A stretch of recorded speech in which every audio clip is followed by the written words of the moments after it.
Namaste, Pranam, Gita Dhyana. Om Parthaya Pratibodhitam Bhagavata Narayanena Swayam Vyasena Grathitam Purana Munina Madhye Mahabharatam Advaitam Ritavarshinim Bhagavatim Ashtadashadhyayinim Ambatva manusandadhami Bhagavad Gita Bhavadveshinim. Oh Bhagavad Gita, with which Lord Narayana himself gave enlightenment to Partha. The ancient sage Vyasa included it in the Mahabharata. O Goddess, showerer of the nectar-like knowledge of non-dualism contained in your 18 chapters, O my affectionate mother, the destroyer of rebirth, I meditate upon thee. Krishna Vandana. Vasudeva Sutam Devam Kansachanura Mardanam Devaki Paramanandam Krishnam Vande Jagadgurum. Son of Vasudeva, the slayer of Kansa and Chanur, extreme delight for Mother Devaki, O Lord Krishna, the supreme teacher of the universe, my salutations to you. And now we are continuing our reading from the 10th Adhyaya, the Vibhuti Yoga of the Bhagavad Gita, Srimad Bhagavad Gita.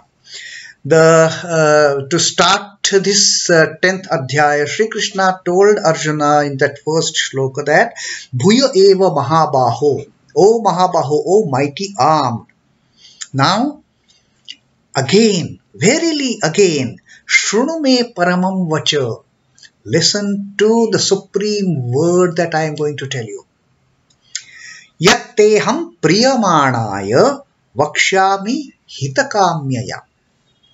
That for your own good, I am going to tell you something which is going to bring great delight to you.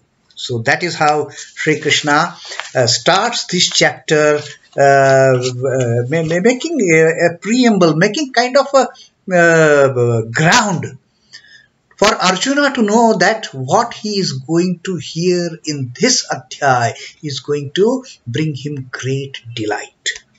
And let us also look forward.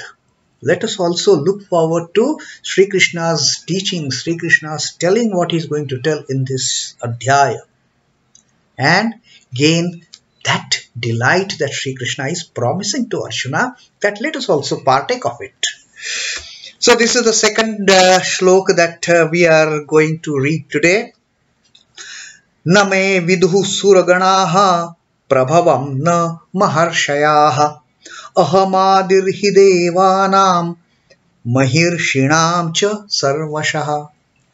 Now Sri Krishna has started talking about his nature again. He has told us in Jnana Vijnana Yoga. He has told us in Raja Vidya Rajaguhya Yoga and in Vibhuti Yoga also. Now he is going to tell us about his divine glory, of his divine manifestation. And here in this second shloka, Sri Krishna starts like, Na me viduḥ sura-gaṇāḥ prabhavaṁ na maharṣhayaḥ. Na me viduḥ prabhavaṁ. My origin is not known. Na me viduḥ. Viduḥ is to know. Na me viduḥ. The verily my origin, the prabhavaṁ, my origin remains unknown. Unknown to whom? Sura-gaṇāḥ maharṣhayaḥ.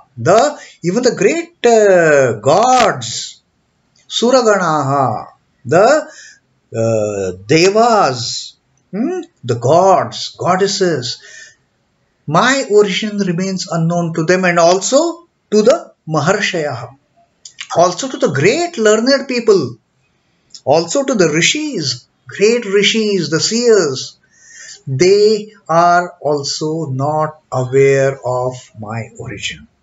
The great gods, the great Rishis, to them my origin still remains unknown. Aham ādir devānāṁ maharṣhīṇāṁ cha sarvaśhaḥ. Now, this next, although he says that my origin is unknown to gods as well as the saints, as well as the Rishis, as well as to the seers, to the great learned enlightened souls. But aham Adihi devānāṁ maharṣhīṇāṁ ca sarvaśhaḥ. Aham adihi. Adihi is the ancient, the beginning, in fact. I am the beginning of these devas.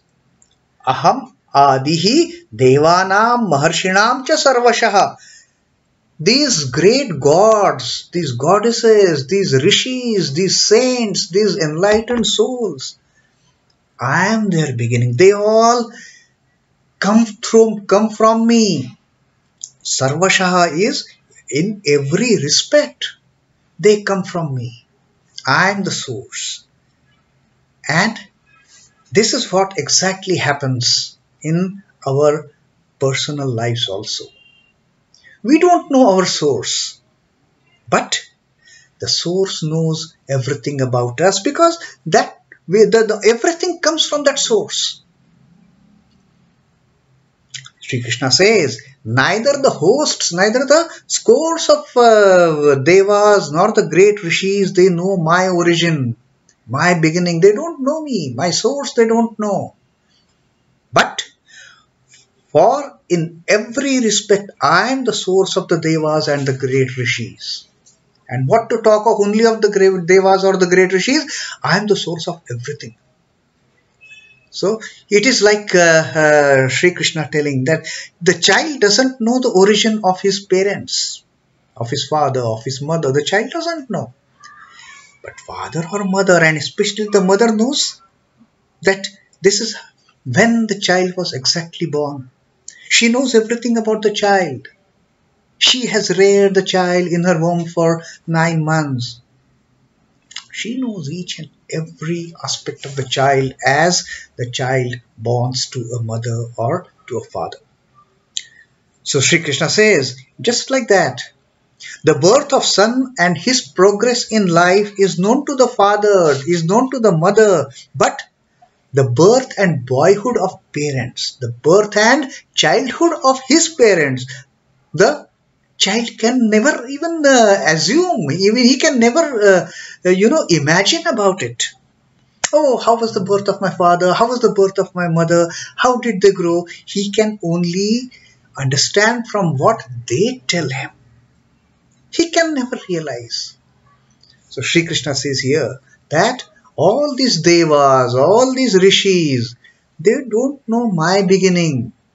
But verily, in every respect, I am the source of all these devas. I am the origin. They have all sprung from me. They don't know anything about me as such. Analogously, Brahman is the source and witness of this creation, this universe, which comes from him and merges from him. Sri Krishna has told us. This entire creation, it springs forth from Brahman, from him.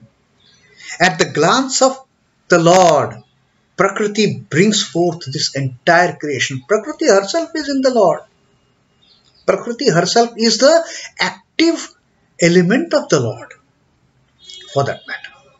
So that is how the creation comes into force. And at the end of that kalpa, at the end of that day of Brahma, the Lord again withdraws the entire creation back within him. But how can creation know the origin of the Lord? How can creation know the beginning of the Lord? How can creation know what the Lord is in his entirety?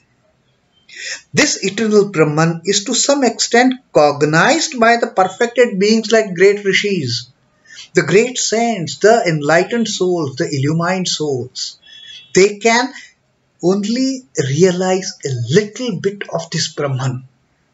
Only a little bit. They cannot fathom the greatness in entirety, the wholeness of the Brahman.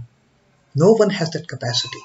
Only Brahman has that capacity, because everything else gets projected from Brahman.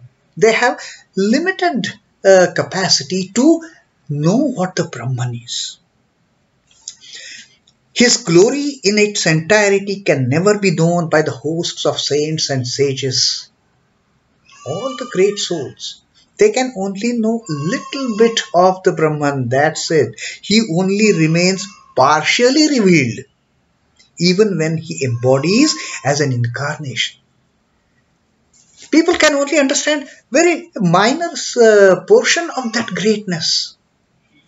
When Lord takes form as a human being, as a being, when the Lord incarnates, then we see, oh, what great Rama, what great Krishna, what great Jesus, what great Buddha, what great Ramakrishna. We only perceive that limited aspect of the great eternity. That is a minuscule portion of that vast sea. It is just a drop of that ocean. The Lord Krishna, the Lord Rama, Buddha, Jesus, Ramakrishna, they are all just tiny drops of water in that sea of Satchidananda, in that form. They are in fact originally the vast ocean. But for the sake of devotees, they appear to us as Rama, they appear to us as Krishna, they appear to us as Buddha, they appear to us as Jesus, they appear to us as Ramakrishna. Now, such a wonderful teaching that children can never know the origin of their parents. It is impossible. And to explain the meaning of Sri Krishna's words, let us read a teaching of Sri Ramakrishna. This teaching of Sri Ramakrishna will clearly make us understand what Sri Krishna means in these lines of neither the hosts of Devas or saints or the Rishis, they know my origin. But in every respect, know for sure, I am the source of all these Devas and the Rishis. They cannot know me. How they cannot know me? Sri Ramakrishna tells us the secret behind it. The divine breeze blowing from the ocean of Satchidananda Brahman transports people into ecstasy. Just the breeze coming from that ocean of Satchidananda. We haven't even seen that ocean, just the breeze, and we get ecstatic. The devotees, they get into that ecstatic mood of, oh, wonderful, such a wonderful Brahman. It is just a breeze. They have not seen the ocean. Sanaka, Sanatana and other ancient Rishis got themselves perfected by this divine breeze. Just the breeze coming from that ocean of Satchidananda has got that capacity, has got that power, has got that influence to bring in perfection in the souls.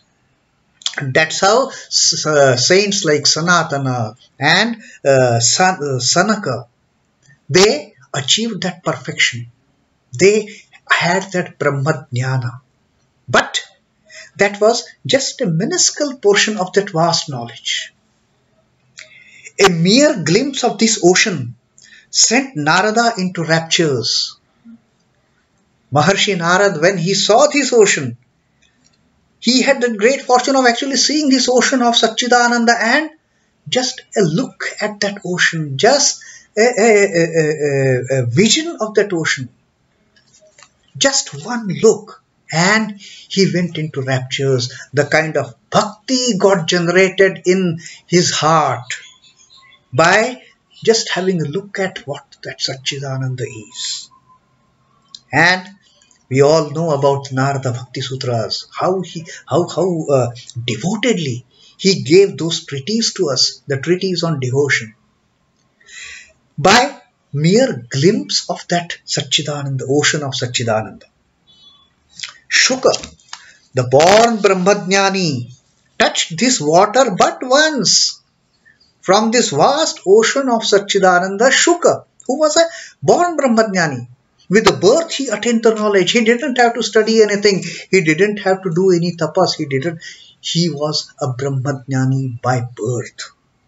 And what he had done to get that kind of unique greatness, all he had was just a sip of that little water from the ocean of Satchidananda. And got himself filled with the Brahmavastha. Just he touched that water just once, and he got into that Brahmavastha, and like the divine child of the mother, he started roaming around the whole world as a divine lad, as a divine child. Such is the effect of that ocean of Brahman, the ocean of Satchidananda. Just Shukadev, he just touched that water, and he didn't dive also deep into it, just mere touch, and that transformed him into a great Brahmajnani. And in that Brahmavastha, inebriated in that knowledge of Brahman, he started wandering the world like a divine child. Now these are all the common people for that matter. What about Shiva, the great cosmic teacher? Sri Ramakrishna says, Shiva, the cosmic teacher, took only 3 sips of this great water from this great ocean and became dazed with transcendental bliss. Just imagine that photograph, that picture of Lord Shiva in deep meditation. Now, my Guruma always used to talk about Lord Shiva in this transcendental pose. She used to say that normally we are familiar with 2 types of pictures of Lord Shiva. One is Lord Shiva sitting with Parvati, sitting with Ganesha and his family. Lord Shiva sitting with Parvati, with Kartikeya, Ganesha, and the happy family. We are used to see that picture. That is one aspect of Shiva. And the other aspect, my Guruma always used to tell, was that Shiva in the transcendental bliss, the meditating posture of the Shiva, that is considered to be the greatest influence to the devotees who are performing, who have taken up the path of meditation, who have taken up the path of sadhana. So that transcendental meditative pose of Shiva, just imagine that. And that he has entered into that transcendental bliss by sipping just 3 sips of that water from that great ocean of Satchidananda. Imagine what happens to a person who dives deep into that ocean. He will become one with the Satchidananda. He cannot utter what that ocean is. So Sri Ramakrishna further says that these are all the examples of people who have just touched the ocean, or who have just seen the ocean, or take the case of Lord Shiva, who has had only 3 sips from this great ocean. Indeed, who can measure the depth or the characteristic of the infinite ocean of Brahman? Sri Ramakrishna says it is impossible. We can never know, we can never reach to the depth of that Brahmananda ocean. We can never reach the depth of that great ocean of Satchidananda and come back and tell people, oh, this is what Brahman is. And Sri Ramakrishna always used to tell that what Brahma is, nobody can tell. So Sri Krishna says rightly in this second shloka that he says, I know everything, all the origin of all the beings, all these gods, all these saints, all these rishis, but they do not know my origin. Who can know the depth of Brahman? Who can know the depth of that vast ocean of Satchidananda? And like Sri Ramakrishna used to give that example, that once a salt doll, a doll, tiny doll, made out of salt, she had that anxiety of knowing the depth of ocean. Sri Ramakrishna used to give this typical example that salt doll she wanted to know what is the depth of this sea, what is the depth of this ocean. So she went to the sea to measure the depth of ocean. And people were eagerly waiting for that salt doll to come back and tell them what is the depth of the ocean. What happens when salt doll enters that vast ocean? Nothing. Who is going to come back and who is going to tell what is the depth of that ocean? The salt doll becomes one with the Brahman, and that's it. People are just waiting for the doll to come and tell, but who is going to come back? They can never know what is the origin of the Lord. They can never know that what is the depth of this ocean of Satchidananda. They can never know the ultimate reality in its totality. They can only perceive a little bit of it.